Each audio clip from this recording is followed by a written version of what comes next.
Ladies and gentlemen, Scott Crawford. We are so excited to have had this opportunity. This man needs no introduction.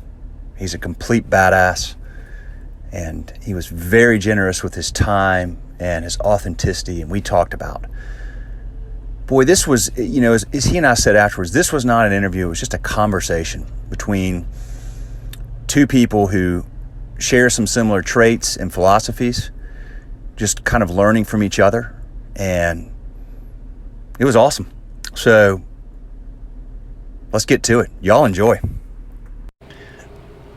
Hey, what's up, y'all? It's Will with Schedule Fly here, and man, I'm thrilled, really thrilled. I'm sitting across the table from Scott Crawford, and we are at Crawford and Son here in Raleigh, North Carolina. He's had this for several years. It's 2016. He just opened Jolie recently, right next door, his new restaurant. He's got another in the works that I read about, so I'm going to ask him about that. But Scott's a 5-time James Beard semifinalist. He's a badass. He's got an impeccable reputation in the industry here and abroad, or wide. And he took time to do this, and I really appreciate it, Scott. Thank you. Absolutely. Thanks for being here, Will. Okay, man. So you grew up in Florida, working in restaurants down there, working in the front of the house. Is that right? At first? I did. I early in life grew up in Pennsylvania, rural Pennsylvania, outside of Pittsburgh, and moved to Florida when I was 17. Okay. And that's where I got my first restaurant job. Okay. Gotcha. And started in the front of house like a lot of people to, there are only a few industries that will welcome, troubled youth. 17-year-old surfers. Yeah. And so it was a good way to make quick money and support my lifestyle there on the beach, surfing and whatnot. So I didn't know, initially that I had any sort of passion for it, but that developed pretty quickly. When you started cooking? Right. Well, even, I could tell I belonged in restaurants immediately. But the passion really started, with cooking.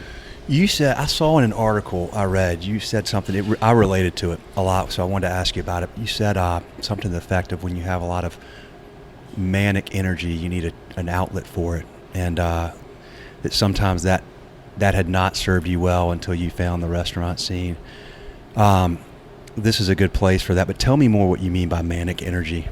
I think I know, but I'd like to hear what you think. Sure. Well, I just had, as a young person, I felt the need to have a creative outlet for this sort of energy that I had, and the way that I wanted to express myself. Mm-hmm. And it's almost like, let me use this analogy. I have a German Shepherd. Okay. It's an amazing dog. What's his name? His name is Jesse. Okay. But he's a working dog. Yeah. And if he doesn't work, then that energy can turn into trouble with him. And so his job is the ball. Mm-hmm. And when I tell you that's his job, that's his job. And so if we play ball with him twice a day, he's the best dog you can imagine. Yes. If we miss a day, then that energy that he has turns into shenanigans. Yes. And that's just an analogy I can use to describe how I was when I was young. I was a very creative person, and I didn't always have an outlet for that. And I was also a very sort of troubled person from some of the things I experienced in my early years. So that can be a recipe for disaster, and it was for a while. For until I found an outlet and a way to channel that energy and that desire to be creative and a way to express myself. I think a lot of times, and I think you find a lot of those personalities in this industry as well. I like to expand on a little bit. I think that when you're wired that way, if you don't have that outlet in some sort of structure, like when you find something, you are full on in, and like you're going to freaking master it. Yeah. If not, you're disinterested and disengaged, and trouble, whatever, Yeah. not paying attention, doing whatever, because you need somewhere for that. I relate to that. I have one of my children. I have 3 kids, and I've got one that's, it's just clear as day. When he finds something he likes, boy, he is locked and loaded. Yeah. But, well, and interesting that you say that, because then, I became obsessed with cooking and perfection to a point that became detrimental to me and my Obsessive. health. Right. Mm-hmm. And then I had to learn how to not be obsessive about it, how to be healthy about it. So there were, growing up in cooking and in restaurants, there were so many lessons that I learned, and fortunately, I was able to learn them and stay in it and find a way to be healthy. And those lessons were all learned the hard way, though. So you got to a point where you get so extreme with it. How did you know? Well, my health started to deteriorate. I joined a company, the Ritz-Carlton Hotel Company, and started doing openings for them during a large expansion period where they were opening hotels all over the country. And when was this? Early 2000s. Okay. And prior to that, I had only been in restaurants, and hotels are just brutal. They're beasts, especially sure. luxury hotels. There is definitely a human cost to all that fancy treatment that others are getting. And I didn't realize that going in. I just thought Ritz-Carlton, hey, that's the pinnacle of hotel. Well, I just didn't realize how hard it was. And I think that's fairly common. We don't know how hard any of this is until we get in it and start trying to be really good at it. Right. And so, to my fault, I became obsessed and realized to be the best, I just needed to work all the time. And then, like a lot of people, coped with the stress and the exhaustion with alcohol and drugs, which led to even more problems. Yeah. And that's when I knew I started to suffer from depression. It seemed like the whole world was living, but I was just this sort of zombie. And so I started to become conscious of it, but then I started to have health problems and knew that, in fact, I was hospitalized twice in 1 year. Physical? Well, at one point, I had an autoimmune issue where my immune system began attacking my own body, and one weak area was my pancreas, and my immune system killed all the living cells or healthy cells in my pancreas, and so I ended up with a blood sugar of 900, and I was slipping into a coma, and it was a near-death experience just from being obsessed with work and self-medicating and a lot of the things that went on back in the day. Working tons of hours, high stress, drugs, alcohol. Probably even though you're a great chef, you're not even eating the best stuff. No, not eating well at all. Yeah. So this is a common theme that people are speaking out about now. And yes, so it's awesome. Since we're talking about it, that was my reality. Now, after that came, okay, well, I need to learn I don't want to get out of cooking. I love cooking. Yes. I need to learn how to make this healthy. Right. And that's taken some time and some consideration and actually having my own company to be able to do that, to be able to call the shots and be able to do that. So how did you, what did you do about I'm asking because I'm very curious. We're dealing with this, one of my family members right now with autoimmune issues, white cells white blood cells are attacking the esophagus, all that. Like, what did you do?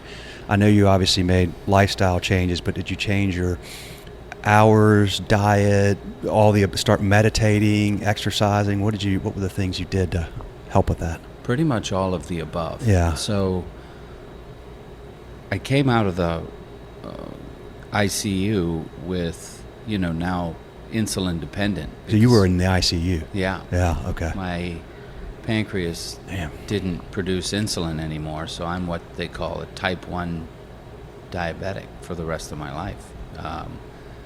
So I'm dependent on insulin to survive when I walked out of the hospital. And that didn't really set in for weeks, maybe even months. I mean, that was real. I was sort of in a denial. I don't know what.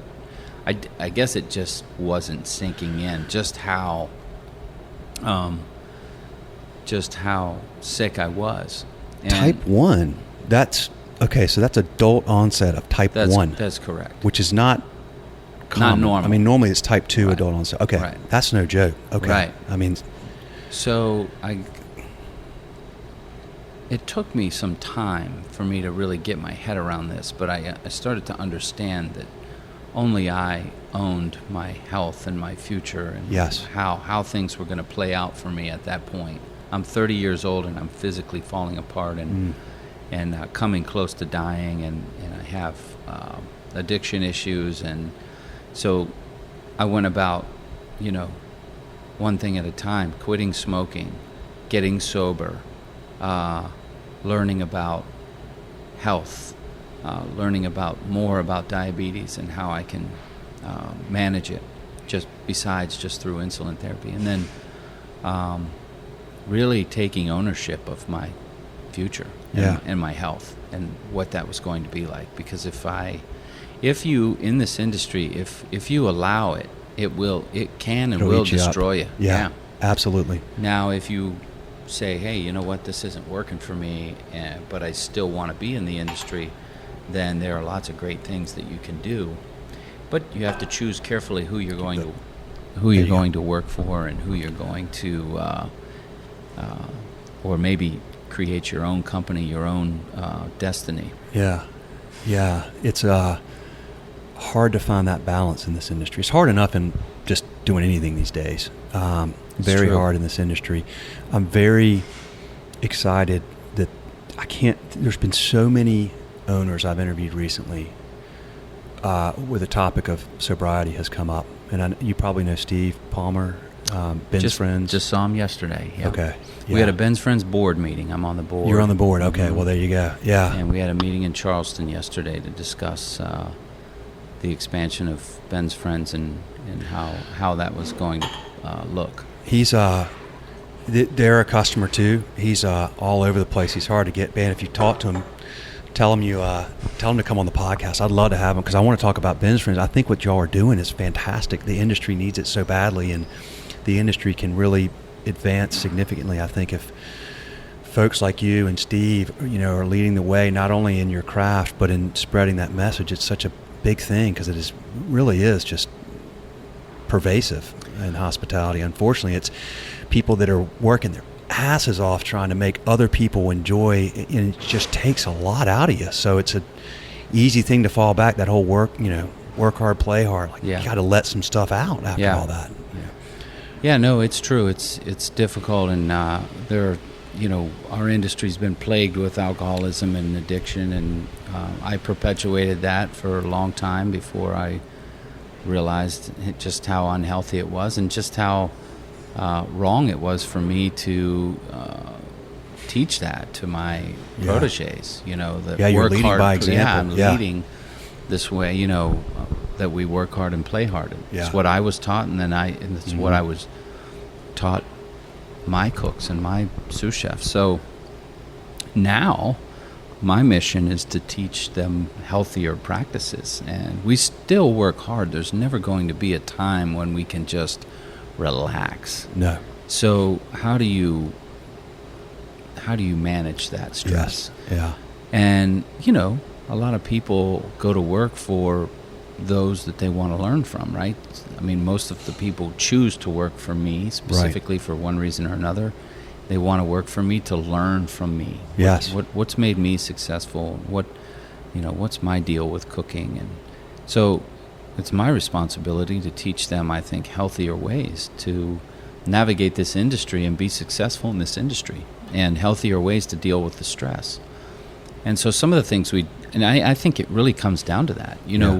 We have Ben's Friends, which is a support group, and I think that's going a little bit further for those who are struggling with addiction or alcoholism. Right. But short of that, let's just say you're in the industry, you're not struggling with addiction. Well, I just think as leaders, we just need to be teaching better practices, period. Right. Better ways of dealing with the stress and better ways to be sustainable as an industry and as people. Well, sustainable as an industry and as people, as you said, because if you're teaching young people that, teaching your staff that, then they have a better balance, they have a better outlet.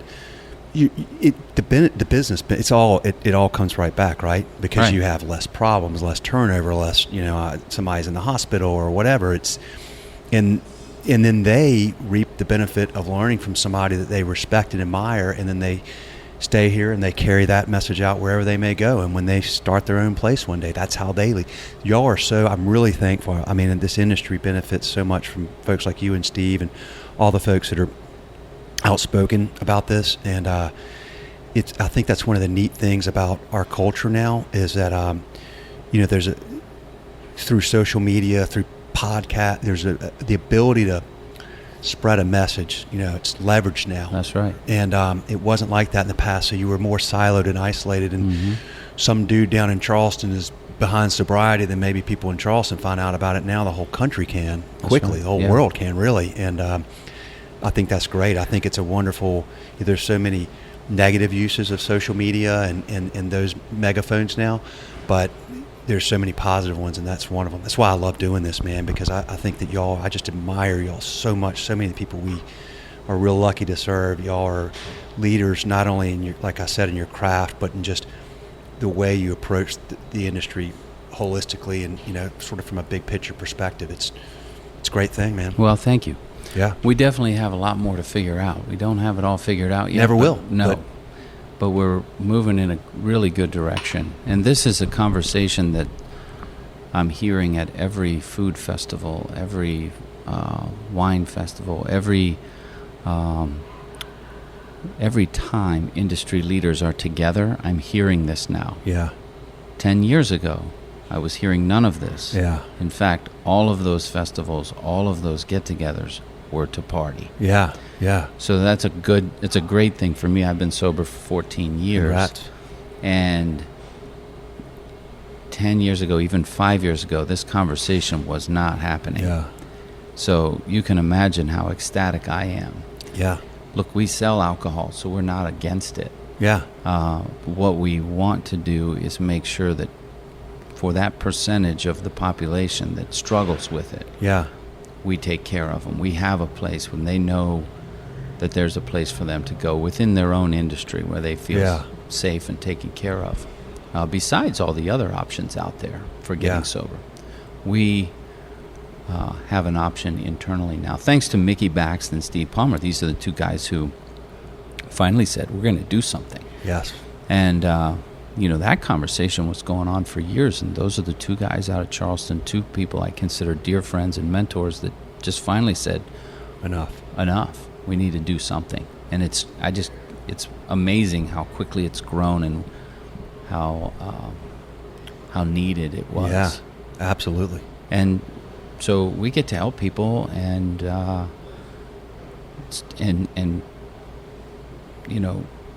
teach better ways to take care of our own within our industry. And a couple of other cool things that we do. We have a doctor and we have a chiropractor, and they like to dine. These are friends of mine who will treat our staff using the barter system. Nice. So we're a small company. We cannot afford insurance yet for everyone. We hope when we get to our third restaurant, that will be the time that we'll be able to roll out benefits. But until then, we've gotten sort of creative in how we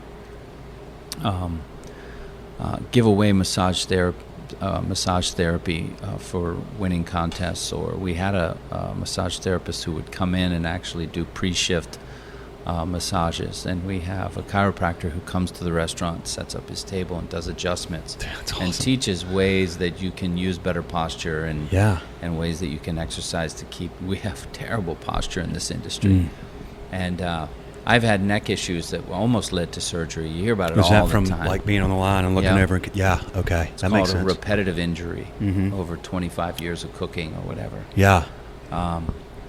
And chronic pain and all sorts of issues that come with this. If you're in it long enough, it will happen to you. Yeah.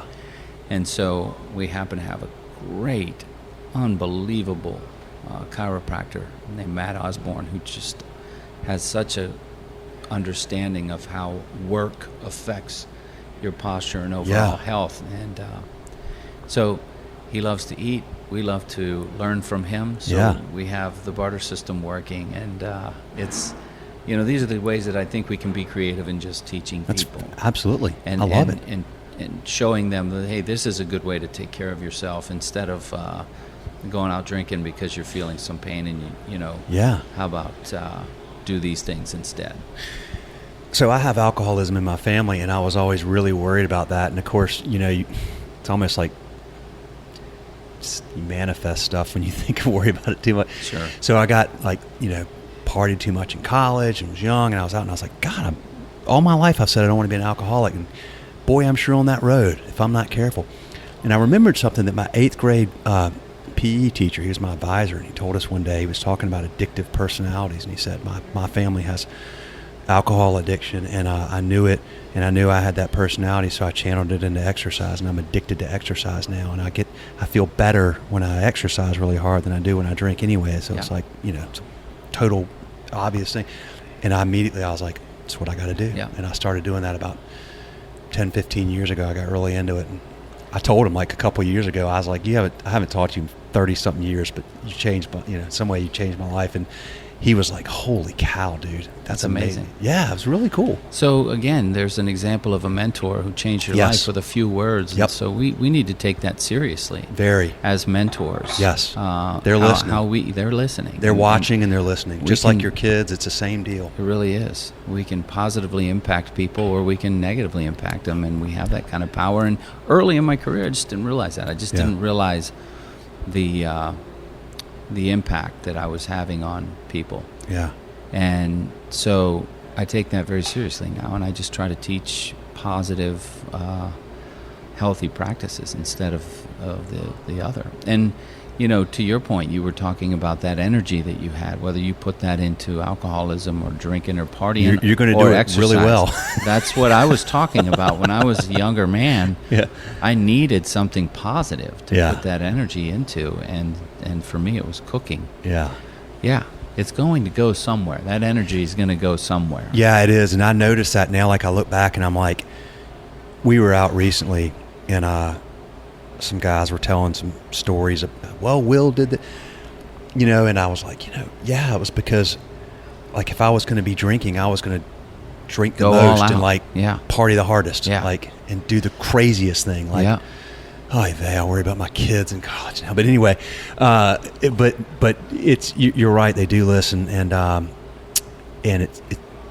it's just a good thing that, man, I'm so thrilled that y'all are doing that. Do you, what do you do? Like, do you exercise a lot, or do you?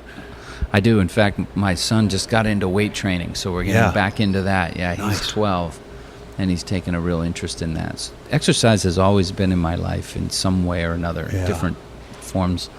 You still surf? No, I don't. That's one thing I don't do anymore. A couple things I don't do anymore because of time. When you have a family, I don't play the guitar as much as I used to, and I don't do water sports as much as I used to. So what boating, surfing? I mean, I just always wanted to be on the water or in the water, and so I don't do those things as much anymore, just because of time, and we're not as close to the coast. But now I have a home to take care of, and 2 restaurants, and 2 kids and pets, and how old are your kids? Beautiful wife, 9 and 12. Nice. My daughter Jolie is 9, and my son Giles is 12. Okay, so he's getting into weight training. Like, my son's 12 too. They just started doing it at school. Yeah. So really basic stuff. Just basic stuff. Yeah. Getting into strength training, and he's into jiu-jitsu, and so what he realized was that some of the boys that are weight training are doing better at jiu-jitsu because they're stronger, and so he took a real interest in strength training, and so he's gotten me back into it. So I'm sure I'm going to be sore for a while. Nice. Y'all doing squats, deadlifts? We looked at a rack last night. We looked at a rack so that we could do squats. Yeah, we have to get a rack in our home gym. Squats and deadlifts, man. Yeah. It's all in the legs. Right. I've gotten really to the point where I really obsess over my legs now. So much of your health is, like, actually on diabetes, I was listening to this podcast, and this doctor was talking about how you can take a tissue sample from somebody's thigh, and you can tell like 10 years in advance that they're heading down the path to type 2 diabetes. Yeah. It's such a big deal. They're like a harbinger for your health. Right. So I started getting obsessed with deadlifts and squats. They're great for the whole body. And and sprints. Yeah. We were sprinting for a while. That was early morning. And then we opened Jolie, and that had to stop because I was here early every morning. Yeah. So we work on our balance always. It's still, when you're talking about balance, it's always a challenge, and it's always sort of a moving target. Yeah. I think we do pretty well as a family. We have really great people, and we work hard to keep great people here. That's really the key to balance, to having a happy team and making sure that their jobs within your organization are sustainable and healthy. Otherwise, we'll never have balance, and no one, really will. So, but it's a constant. We have to constantly work at it. Yeah. That personality type, a lot of times, I'm not surprised you're in place, because a lot of times just you need to feel like you're controlling your own destiny. I think. Yeah. For sure. And I spent years building a brand that was just me as a chef, and then each time I would get a job, I would sort of just relinquish the control over that brand to someone else. I couldn't be myself, truly who I was. I couldn't speak openly to the media because I was representing someone else. Yes. I had to cover up my tattoos.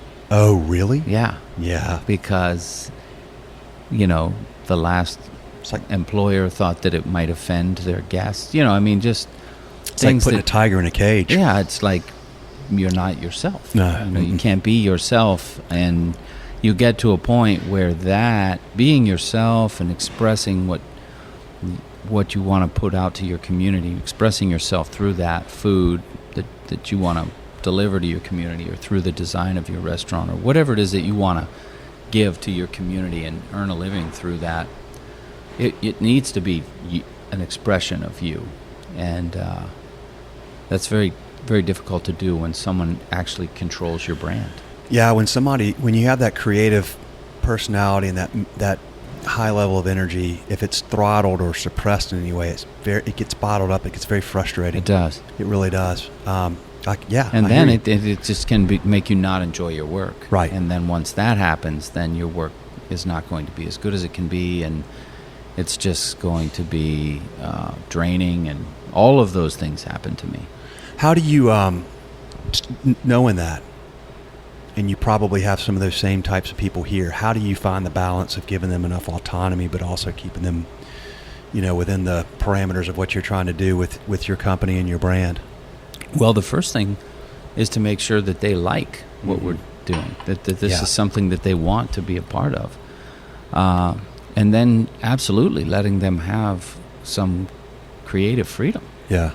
And learning how to let go just enough to, still have creative control, but allow them to have certainly plenty of creative input. Yeah. And everyone benefits from that because their ideas are great. Yep. And the work ends up being better. The food, the service, it ends up being better if it's collaborative than if it was just me coming up with all the ideas. I have great ideas, but so do they. And so those collaborative results are way better than the results that I would bring by myself. Yeah, honestly. For sure. Great, creative, exciting chefs working under me, and managers who have ideas about service, and cocktail creators who have, that we actually, bounce ideas back and forth from the kitchen to the cocktail creators, because they're just so good at creating combinations. So we're all learning from each other and enjoying our work and having the ability to be creative. That keeps people happy. But also, I think, honestly, I would like to see anyone who's working for me who wants to have their own place, I would like to help them get there. Yeah. Yeah. I mean, Love they're that. going to move on eventually anyway. Right. We can't keep everyone forever, even if we want to. And so, Figure out a path together. yeah. Yeah. And maybe I could invest in their future, their restaurants, and That's help them get through some of the things that are really difficult when you're trying to go out and do your own thing. Because there aren't a lot of resources out there, and there's just a lot of trying to figure it out. Yep. And so I kind of think we should, as mentors, continue to mentor people even after they've left our company. Maybe. Absolutely. So Absolutely. hopefully that can be the route with some of the people who are working for me now, because they're amazing. Well, you know, a lot of people around here share that philosophy in Raleigh. Yeah. The triangle. I mean, Yeah. so many of y'all do. There's so many people here that I see that. I see them fostering this healthy, balanced lifestyle, this focus on the community, this, you know, they're it's like they're taking care of a garden, and they're watering and nurturing these plants that grow, and eventually they grow into something else, but they support all the way through, and it's just great. It's wonderful to see. You have an amazing community, hospitality community in this area. I couldn't agree more. Fantastic. Yeah. Raleigh Absolutely is amazing. fantastic. I think it's people are starting to figure that out, but like if you talk about like top culinary hotspots in the country, maybe Raleigh's starting to get on the radar. Boy, it should be near the top of the radar, in my opinion, at this point. I appreciate that. Yeah, for sure. No doubt about it. I agree. Yeah, I'm sure you do. I'm sure you do. So what about do you read a lot of books? Do you have I time do. to read? What kind of stuff do you read? Mostly cookbooks. Mostly cookbooks. Yeah, I'm like most old school chefs. We love cookbooks. We love to get the latest cookbooks. And it's not just about reading recipes or trying recipes. It's about sharing ideas and looking at the documentation of someone else's work and, their philosophies. And it keeps me inspired, and it makes me think of things that I haven't thought in a while, maybe, or it makes me look at an ingredient differently, or it just keeps things fresh. And also, a lot of these people are my friends, and I like to see them document their work and learn more about their philosophies and delve in a little bit deeper into their careers and their paths. So that's mostly what I read. I also love to read books about the music industry. I got on this a few years ago, and it's just fascinating for me to read, especially about the rock era of the 80s and 90s. Did you read Keith Richards? No, but everyone keeps telling me I need to. And I haven't either, but that's what people keep telling me. It's on my list. I need to just do it. Yeah. What are some of the ones you've enjoyed? One of my favorites was actually Duff McKagan's book, the bass player from Guns N' Roses. Ooh, interesting. It's called It's So Easy and Other Lies. And what I found most interesting about this book is that he wrote it himself. He didn't use a ghostwriter. Yeah, good for him. After his career in rock, he took a break and went to college. Yeah, and learned about finance because he wanted to know if he was paid correctly all those years. Because mainly he was wasted and had no idea if he was actually paid correctly. That's hilarious. So he went to school for finance, and then he got into writing, and it was just so many parallels I could see between the music industry and the restaurant industry. It was just fun to read. Obviously, their industry can be a little more extreme than ours, but boy, it can. I definitely especially that band. I recommend that book. Right, those guys back in the day were, but they were about as big as a rock band since they just their blew up. Zenith. Yeah. They were good grief. And that's part of it. You go, you talk about. He talks about in the book how he went from just living in a warehouse and playing clubs to within the same year, playing arenas worldwide. And how do you handle that? How is anyone equipped to handle that? How does a young, early 20s guy that's they're 23 years old. I mean, There's no way that you're It's just a equipped to handle recipe. that. It's like that's just like a time bomb. Yeah. I mean, and then you had, like Axel. That guy was just a nut job. Yeah. I mean, brilliant, but just, whew. So much of the book is about that and some of the drama. Anyway, I highly recommend it. So those type of books are fascinating to me. I read those a lot. And then I read a little about Buddhism. Okay. Yeah. Yeah. I enjoy that. Yeah. Do you meditate? I do. Yeah. Yeah, meditation is sort of important to me, and peace is important to me. And having peace and finding it, and... what does that mean? I mean, what do you mean by peace? Where are you at peace the most? Probably just with my family. Yeah. If I'm together with my family at our home, that is probably the most peace that I can find anywhere. Yeah. But there's also a great peace in, speaking of musicians, Flea is the bass player from... Chili Peppers. Yeah. Right? Loved this band when I was coming up. Me too.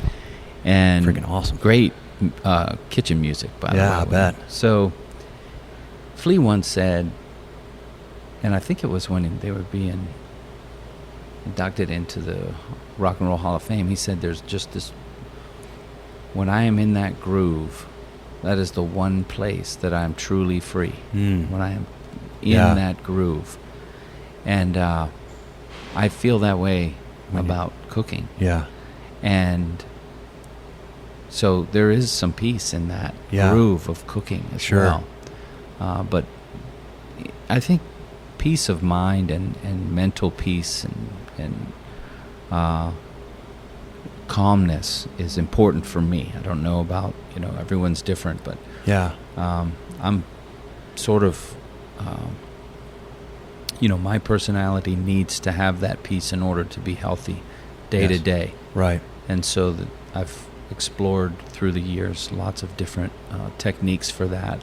And what I've found that makes me most happy in life is my family and, my craft and my, the people in my life, my community, my home. I've really simplified to those basic things that make me the most happy and bring me the most peace. And all of the other stuff that goes with the PR world and the self-promotion and all of that is really just to make a healthy business for me. I don't get too caught up in that for my ego. I don't need to feed my ego, because if my kids and my wife tell me I'm great, that's all I need to really hear. Amen, brother. That comes with maturity and, it and does. just going into a different phase in life. As a young chef, you kind of need to feed your ego, and some of that can be good to build your brand, but it usually ends up you have to check that somewhere along the way. Well, just like you said, like when you got into, you got obsessed with perfection, and then that leads to just too much. Roll it back a little bit. That's right. But it does. There's a book called Ego is the Enemy. You ever heard of that book? I have heard of it. Ryan Holiday. Yeah, he's written some. The Obstacle is the Way, and Ego is the Enemy, and a few others. It's good stuff. My experience with ego is that it can give you courage and audacity to do things. Yeah. So that's when it's in a healthy place, I think. And then if you're feeding it too much, or you're buying too much into that, I'm a great chef, I'm amazing, whatever. Yeah. We're just cooking. Yeah. We're not saving lives or going into, space. We're just cooking. So there's a point where you really have to say, we're just cooking. Chefs can do some great, amazing things and have these enormous empires, and that's great. But at the end of the day, we're cooks. We all started as cooks, and I like to bring it back to that. I'm just practicing a craft and keep that ego in check. Yeah, humility is really important, and the not believing your own BS sometimes. Yeah, exactly. You have to learn that. That comes with maturity too. It does. I've learned more than once. Easy. Yeah, easy. Yeah, settle down, dude. Yeah. So I totally relate to that. Okay, so what about? Do you listen to podcasts? Occasionally. What do you listen to? There's one that I've recently enjoyed. It's from the Healing Transitions. Okay. Here in Raleigh. Okay. They have a recovery podcast. Okay. And so, Healing Transitions. Yeah, in there's all of this information about different groups and Oh, cool. different activities and things that are going on that I've enjoyed that one recently. Okay. But there's so many great podcasts now. A ton of them. There's like a million. It's kind of hard to keep literally up. A million. Yeah.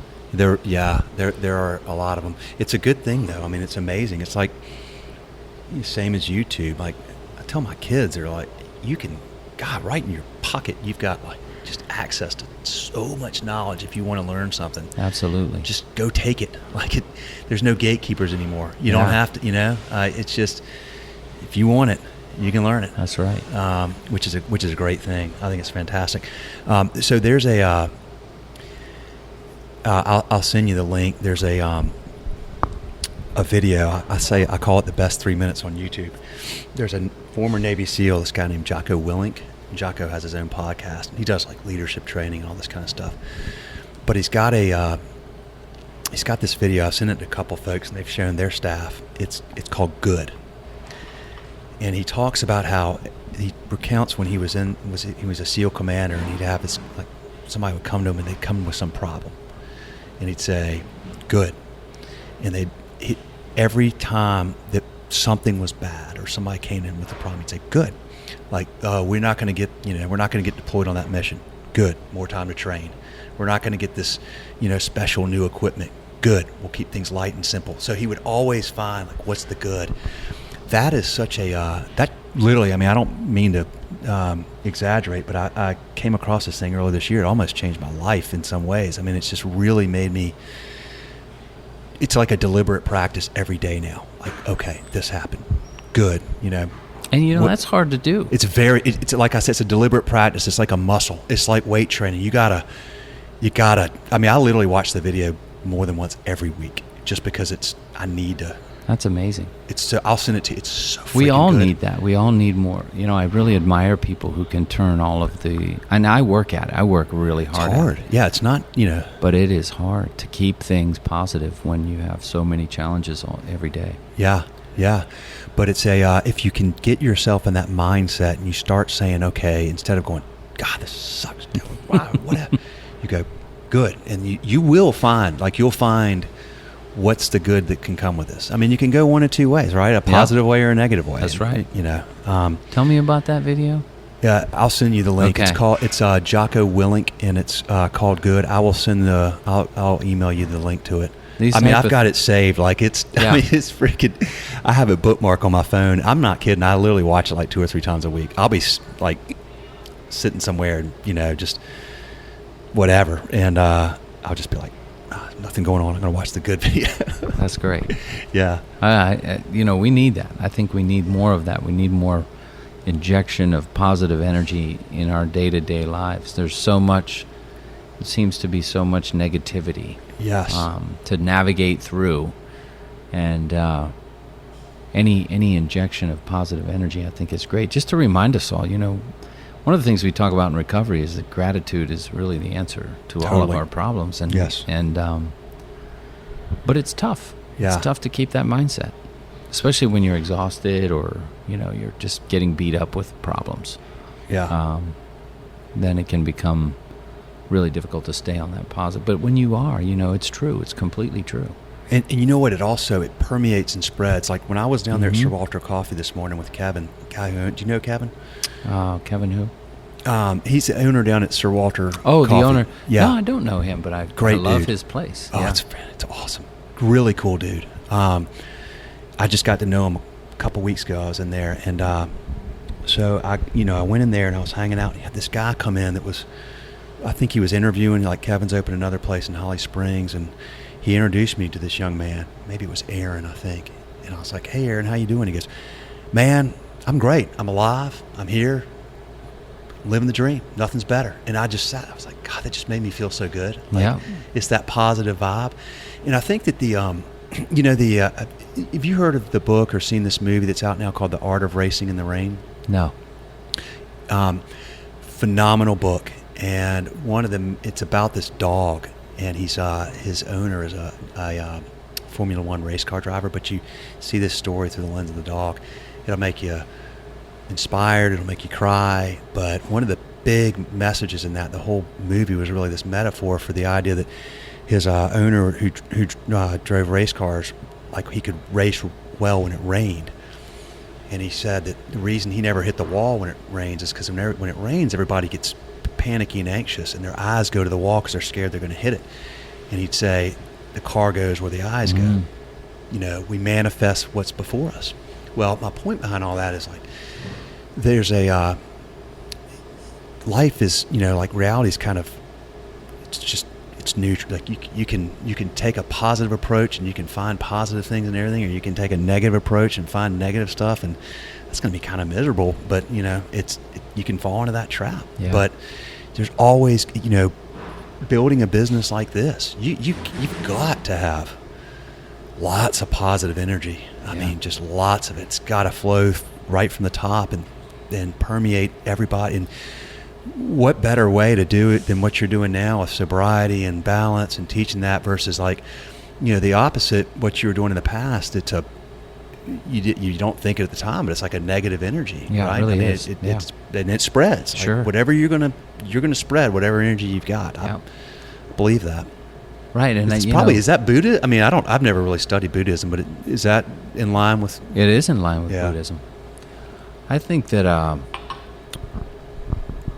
we have to take some moments to appreciate the joy in our work, because it's so fast-paced and so meticulous, and so it can be, you know, servers can be dealing with a very difficult guest. Cooks can be dealing with a piece of equipment that just broke that day and we didn't get it fixed in time for service. There's so many variables, so many challenges day to day that it is really difficult. This is easier said than done, but you really have to appreciate the joy in what you're doing. Yes. Take a moment and appreciate how much fun it is to cook for people, and the camaraderie in the kitchen is a pretty amazing thing. You know, just look around at the people who support you every day. Oh, when that's flowing, it's it's like amazing. Magic. Yeah. And just taking a few minutes each day to appreciate that. And I have to remind myself to do that. My wife has to remind me to do that, because as a business owner, I can get bogged down with business things. Yeah. Business things are not always, there's not a lot of joy in that sometimes. You know, you're just getting hammered with things that need to be fixed or looked at, or P&Ls, or, you know, whatever. And sometimes it's nice just to walk in the kitchen, walk up to the line, and just start cooking. Yeah. And just enjoy the craft and enjoy the people around you. And so I think day to day we try to do that. We try to say, just take a moment and find some joy today in what we're doing, you know. You know, one of the things I'm curious with recovery stuff, you mentioned gratitude, is presence and awareness part of that too? Absolutely. Yeah, because I've been through some therapy and stuff, and that's been a big thing for me. Has been, again, it's a deliberate practice. That's like a muscle, right? Same thing with the good thing. You got to just keep exercising it, or atrophy. But the more you exercise it, the bigger it'll grow, and to a point. And one of the things I've had to learn is it's very easy for me my mind is racing all the time, and I've got all these things going on, and like with my family at home, you know, my wife will be like, dude, I know you're looking at me in the eyes right now, I know you're listening, but you are not present. Mm-hmm. And she's got a really good intuition, and she's right about it a lot of the times, if I'm being honest. So it's learning to take these things that are circulating in there and acknowledge them, and then push them to the side and let them sit and stay focused on where we are right now and in the moment. I would imagine if you're able to do that when you're cooking, that's probably a thing of peace. I love that you said that. Being present as a father, as a mentor, as a husband, these are all things that I have to work on. Because I'm like you, my mind races. Last night I couldn't shut it off, so I was just laying in bed, trying to solve all my problems while I'm laying there. It doesn't work. You know, you need good rest to be able to solve problems. Yes, you do. Yeah. So, one thing, I'll use the opening of Jolie as an example. We opened with maybe one or two less people than we maybe originally anticipated. Yeah. You never really know how many cooks and how much staff you need until you open anyway, so we didn't get too concerned about it. I said, I'll work a station, and I'll cook every evening for 3 weeks, a month, whatever, until we figure out how many people we do need. Maybe we hire one more, or two more. And so during the opening, there's so many things that are really stressful. But the fact that I could just go walk into the kitchen and say, I have to cook now. Yeah. And just be there cooking and be present, that was, it's almost calming. Yeah. And it's the truth. It's not like I'm hiding from anything. I have to go cook now. Yes. So these things that seem so important, they're just going to have to wait because I have guests to cook for, and they're going to be here soon, and I need to cook for them. Yep. And so that was just a very peaceful way of declining, a meeting that maybe needed to happen, maybe didn't really need to happen, or a really nice way to excuse myself from a lot of the other things that go on with an opening, and just really focus on what was important. Like I said, I love to simplify. Well, tonight we have 150 guests, and we need to cook really well for them. Yeah. And that's just that simple. Yeah. And just really bring it back to that. And it was great. Simplify. So I have this, have you ever heard of Nassim Taleb? He's an author. He wrote a book called The Black Swan and another one called Anti-Fragile. Anti-Fragile's awesome. I'll tell you about it. But he talks about this concept of via negativa. And via negativa is basically improving by taking away, not by adding. Living in the negative. And, stripping down every aspect or domain in your life to what's critical and what's important, and not messing with the rest. I think I've learned as I've got older, like the more I take away, the better I am, the better I feel than what I add. Yeah. That comes with maturity too. I've been learning that the last few years. Yeah. We don't need more. No. We need to appreciate what you have and understand what is in front of us right now. And yeah, I agree. Okay, so I know we got about 10 more minutes. So I want to let you roll, but I want you to tell me about you're opening a steakhouse. That's right. Cary? Yeah, dude, when's that opening? That's going to open sometime in 2021.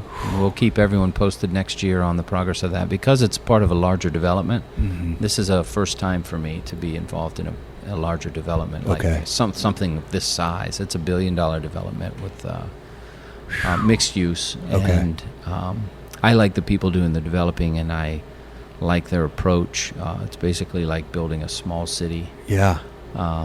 In the middle, it's basically right between Raleigh and Durham, and I like those classic dining experiences. Mm-hmm. And so with Crawford and Son, we tried to create a neighborhood restaurant, one that could push the envelope a little with the food, but still be approachable. And with Jolie, it's that sort of classic French bistro approach with a little bit of a few twists here and there, and some modern design elements. And so we're going along really with that, with the steakhouse, and creating this American dining experience, but there'll be plenty of cool surprises within the design and our approach to it. So I'm really excited. And it's the first time that we've done new construction, so we can do things that we haven't been able to do in the past when you're dealing with older buildings. I love older buildings. Do you own this building? No, I don't. All right. I love this building. It's a great building. It has problems like old buildings do, but we've gotten it in pretty good shape. My landlord is a great guy, great couple actually that own it, and they have done a lot, and we've come a long way. So the building it actually houses Crawford and Son and Jolie. Yeah. And then there's a speakeasy bar under Jolie in the basement, and then there's a pelagic beer and bar in the back portion of this building. Oh, so, that's cool. Do you share the kitchen for Jolie? No, we don't. We have our own little open kitchen in Jolie. Okay.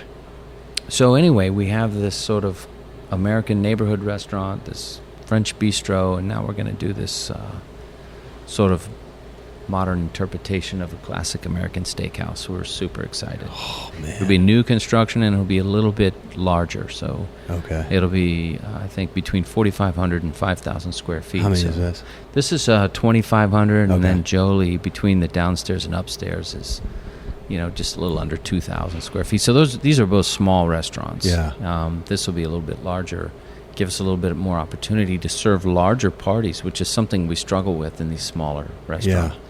We get those inquiries a lot. So we want people to be able to come and host their, holiday parties or larger parties, and we'll be able to do that at the steakhouse. So there are a lot of things that we've been wanting to do that we'll be able to do with the steakhouse, just given that it's a larger space. You're gonna have And we'll have parking for the first time ever. Yeah.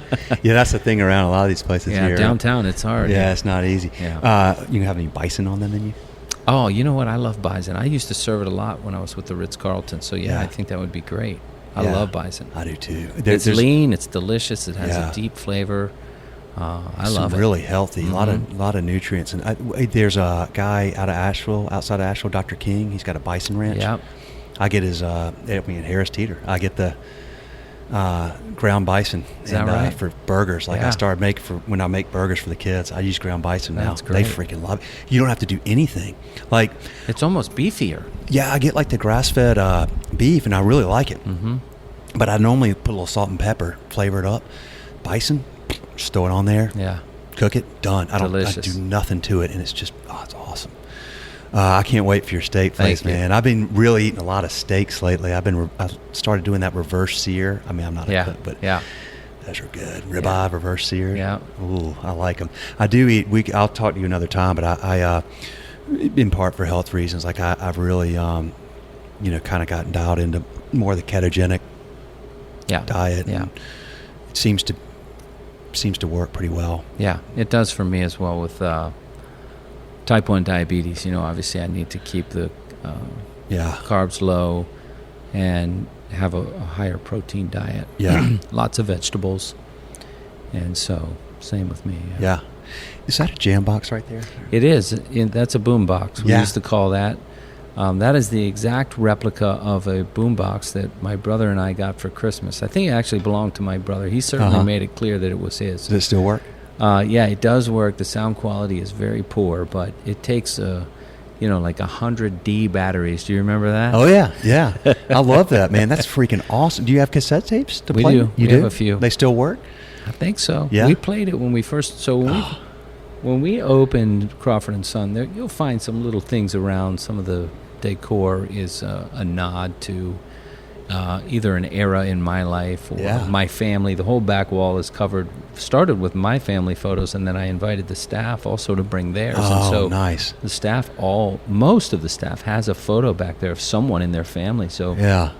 we honor family on the back wall with the photos, and just interesting things for people to look at when they're in the space, and then a conversation piece like the boombox. People are always asking about that. I'm sure they are, man. That's I think it's an 81 Sanyo, and my brother got one of those for Christmas one year, and it was life-changing back then. Oh, yeah. Oh, for sure. That was a big deal. Now we could take our music on the bus and carry it around anywhere we went. And carry it around, and all it required was like 100 D batteries. Yeah, I need to get a picture of that before I go and show it to my kids. It's like, what is that? Yeah, they still exist. I found it on eBay, the replica of the one that we had when we were kids, and bought it specifically for the restaurant. That's cool. And is that elk right there? Yeah, that's so. I grew up, like I said, in Pennsylvania, and so a lot Did you of. hunt? I did, and everyone did, and Yeah. and there were deer hunting mostly, and on every wall and every place you went there were antlers, and so I think sweet. these are not real in my restaurant, but just a nod to that lifestyle early on in my life. Love it, and man. The wallpaper and the chandelier are really a sort of a nod to my grandmother's house, and the wallpaper in the bathroom is vintage tattoo art. So there's just Nice. little pieces of me and my family all over the restaurant. Dude, all right, we're gonna end this, but maybe after you get the next one going or something like that, we'll do it again. I got I'd at love least to. another hour of questions to ask. I you, probably appreciate two, it. or maybe we'll just have a beer sometime and not even record it. But I really appreciate this a lot. And well, we won't have a beer sometime. We'll have some water. You know what? Cheers on the water. Cheers on sobriety. Cheers. And, thank you for the time. Thank you for sharing. And just, dude, thanks for what you're doing for the industry, and thanks for your business, man. We appreciate the chance to serve y'all. We're just Absolutely very proud to get to serve people like Thanks this. for coming and spending some time with me today, and for offering your service. We love Schedule Fly. Appreciate that, man. Yeah. Well, hopefully they'll like these hats and socks around here. They're going to love it. Listen, my cooks, my staff, they love these type of gifts. I really appreciate you bringing those today. Oh, yeah, for sure, man, for sure. All right, brother. That's it. Folks, that's a wrap. Thank y'all for listening. More coming soon. See ya.